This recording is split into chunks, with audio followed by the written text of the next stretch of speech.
Bonjour à tous, nous vous retrouvons pour la suite de ces interviews sur le plateau de la 14e édition du Sommet des leaders de la finance. Alors, avec 780 collaborateurs, un chiffre d'affaires de 130 millions d'euros de chiffre d'affaires, des clients dans 120 pays, 7000 clients dans 120 pays, une expertise sur le P2P, la facturation électronique et les expenses, je demande la boîte en croissance que tout le monde regarde au niveau international. Je parle évidemment de Medius, qui donc du coup a racheté Expensia en France. Ça s'est passé il y a combien de temps ? L'été dernier. L'été dernier, merci beaucoup. À ma droite, Stéphanie Rogeau-Barré, vous êtes CFO donc, de Medius France. Merci infiniment d'être avec nous. Merci de nous avoir invités. Et à ma gauche, Arthur Vernet, donc Sales sur la partie Large and International Accounts au sein de Medius France. Donc tu accompagnes justement les grands groupes et les grosses boîtes internationales sur toute la partie facturation électronique, P2P en général et expense. Oui, alors, pardon, c'est à moi de parler ? Non mais vas-y. Non, oui, le but c'est, alors nous on est Expensia à la base, on vient de rejoindre le groupe Medius. La fusion a été faite, digérée, et maintenant on apprend et on commence à développer la gamme de produits Medius dont fait partie l'Expense sur ces grands comptes sur lesquels on développait l'Expense déjà depuis quelques années. Ok.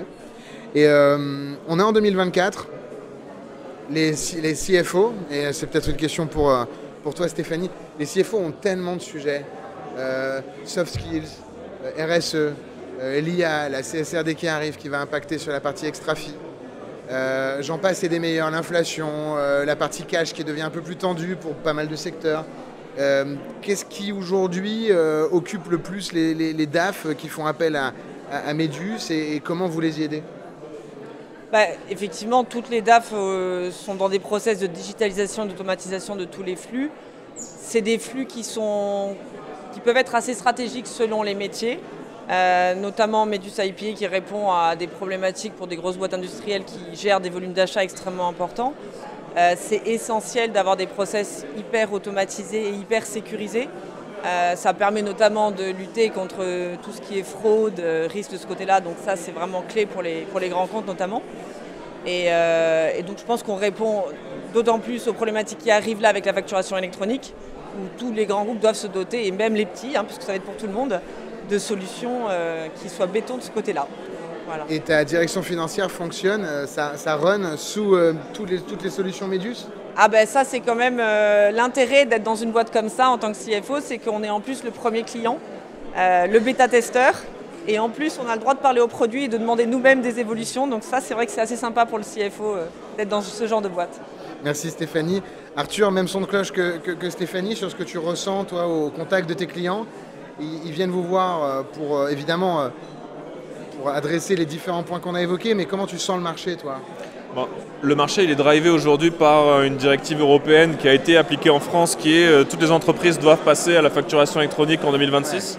Donc en réalité, ça d'ailleurs été déjà repoussé une fois, qu'en réalité le marché c'est formidable d'être un sales dans ce contexte-là parce que tout le marché va devoir s'intermédier et s'équiper avec ces solutions-là. Et c'est marrant parce qu'on aurait pu penser que la facturation électronique, c'était pas forcément un truc sur lequel on avait du retard, mais peut-être que, comme tu le dis, tout le monde doit encore y passer. Enfin, il y a quoi ? Il y a 15% des boîtes en France qui y sont, 20%.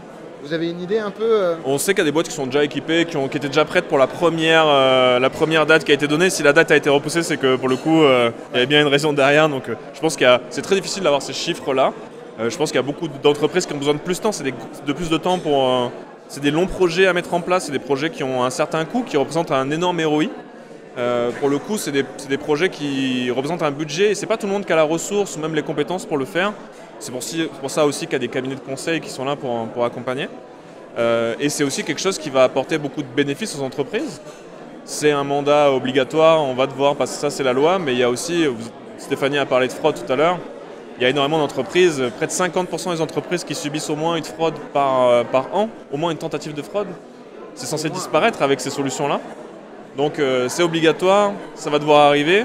Et les clients, ils le regardent avec beaucoup d'intérêt parce qu'il y a des vrais bénéfices, il y a un énorme ROI derrière. Donc forcément, énormément d'intérêt chez les clients. Donc un excellent terrain de jeu pour l'équipe Sales.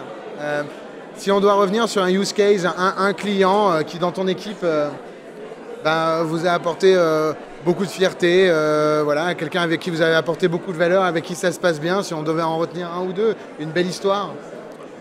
notre plus belle histoire, et je vais être obligé de parler du monde Expensia, qui est maintenant le monde Medus. Et on a construit beaucoup de belles histoires avec Expensia avant. Medus, c'est encore très jeune en France, c'est pour ça, ils sont la porte d'entrée de Medus en France, c'est Expensia. On a eu des très belles histoires, on a signé des très beaux noms. Expensia, pour ceux qui nous connaissent, on était une très petite start-up franco-tunisienne. Stéphanie, elle est dans cette aventure depuis longtemps, elle peut vous en parler mieux que moi, que ce soit plus récent. Et on a eu des très belles signatures, on a signé des grands leaders de l'énergie en France, on a signé des grands leaders de mutuelles, de prévoyance, des groupes business services. C'est déjà, je ne vais pas dire, c'est des très grandes fiertés pour Expensia. Et c'est quelque chose qu'on va dupliquer sur le monde de l'APA en utilisant notre base client, peut-être Expense, pour l'utiliser, aller vendre de l'APA, des solutions d'automatisation dessus. Donc ça va, je pense, vraiment apporter beaucoup plus de fidélisation à une base client et beaucoup plus, c'est aussi l'intérêt de la suite, beaucoup plus de services au CFO dans le même groupe. Parce que tu parlais tout à l'heure de qu'est-ce qui est intéressant pour les CFO, quelles sont les tendances. Une des premières tendances, c'est j'ai pas envie de passer des mois et des mois à faire du sourcing. Si j'ai des très bonnes solutions dans le même groupe, je vais rester dans le même groupe et j'achète. Ça, il y a des groupes qui l'ont compris depuis très longtemps. Nous, c'est aussi l'intérêt. On est bon en expense, on est bon en APA. On va essayer de faire du cross-sell et de vendre dans les deux. C'est ça l'idée. Vous avez des features un peu qui sont sur le point de sortir ou des nouvelles choses dont on peut parler justement dans cette augmentation chez Medus ou chez historiquement Expensia, des innovations que vous sortez dans la roadmap Oui. Notamment, on parle quand même énormément de l'IA. Je pense que c'est toujours l'éléphant dans la pièce. Tout le monde a envie d'avoir la dernière fonctionnalité IA hyper intéressante. Et notamment les CFO comme Stéphanie qui ont envie d'avoir l'outil révolutionnaire qui va leur faire gagner du temps. IA, Stéphanie. Vous aussi, vous ne pensez qu'à ça. Ça fasse tout. C'est ça. Et notamment, on a ce qu'on appelle Medus Agent. Là où les CFO, potentiellement les équipes comptables, perdent encore beaucoup de temps, c'est dans les discussions avec les fournisseurs. J'ai une erreur sur la facture, j'ai pas reçu la facture, etc. Medus a lancé une solution d'IA conversationnelle, mot difficile à prononcer, je suis content de l'avoir fait, qui permet d'avoir un niveau d'automatisation dans les demandes avec les fournisseurs. J'ai pas reçu la facture, etc. Et donc de libérer du temps aux agents comptables. Si en vue d'une clôture, il suffit d'appuyer sur un bouton pour récupérer toutes les factures. Non, mais c'est vrai ça change la vie, hein. C'est vrai qu'on se rend compte qu'il y a quand même de la répétition terrible sur des petites choses comme ça qui font perdre beaucoup de temps aux équipes. Et c'est vrai qu'on mise beaucoup sur l'IA. En plus, on a des passionnés d'IA dans le groupe qui travaillent à la tech de Medus et Expensia. Et c'est vrai que c'est un des gros sujets du moment et on a déjà lancé les premières innovations et ça va continuer, quoi. Merci Arthur sur ce point IA. On a hâte de voir ce produit-là se comporter et de voir comment il change la vie des CFO. Et peut-être une dernière question pour Stéphanie. Vous qui avez du coup justement ce rapport à l'entreprise très sur le long terme, c'est un truc important pour vous, c'est une aventure importante. Quel est votre plus grand élément de fierté à vous en tant que CFO? En tant que CFO chez Expensia et Medus, déjà d'avoir réussi cette belle évolution pour Expensia. Je veux dire, on avait une super position en France et en Europe plus globalement. Et c'est vrai que ça a été une belle opportunité que de se joindre à Medus, qui était très complémentaire, puisque mine de rien, les payables, c'est quand même très complémentaire de l'expense. Donc ça faisait un vrai sens opérationnel. Très complémentaire au niveau géographie, puisque à la base Medus était plus États-Unis, pays nordiques, UK. Et nous plutôt sud de l'Europe, je dirais. Donc c'est d'avoir déjà réussi cette belle fusion. C'est une belle aventure.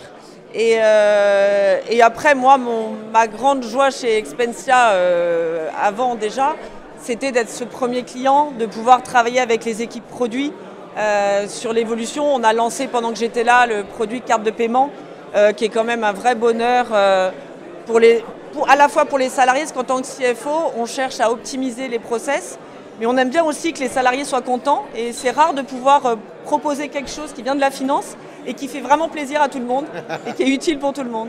Donc voilà, ça fait partie des chouettes aventures. Merci infiniment Stéphanie et Arthur d'avoir bien accepté de vouloir venir sur ce plateau. On vous retrouve l'année prochaine évidemment pour continuer à parler de ces belles aventures, de vous recevoir avec vos clients et de continuer à voir comment vous transformez la fonction finance et comment vous continuez à être les meilleurs bêta-testeurs du monde pour vous et vos équipes, Stéphanie. Exactement. De notre côté, on vous retrouve dans un instant. C'est Laura Guetta qui prend la suite de la présentation des interviews pour la fin de cette émission. Pour ma part, je vous retrouve plus tard sur For Change. Merci infiniment pour votre présence. À tout à l'heure.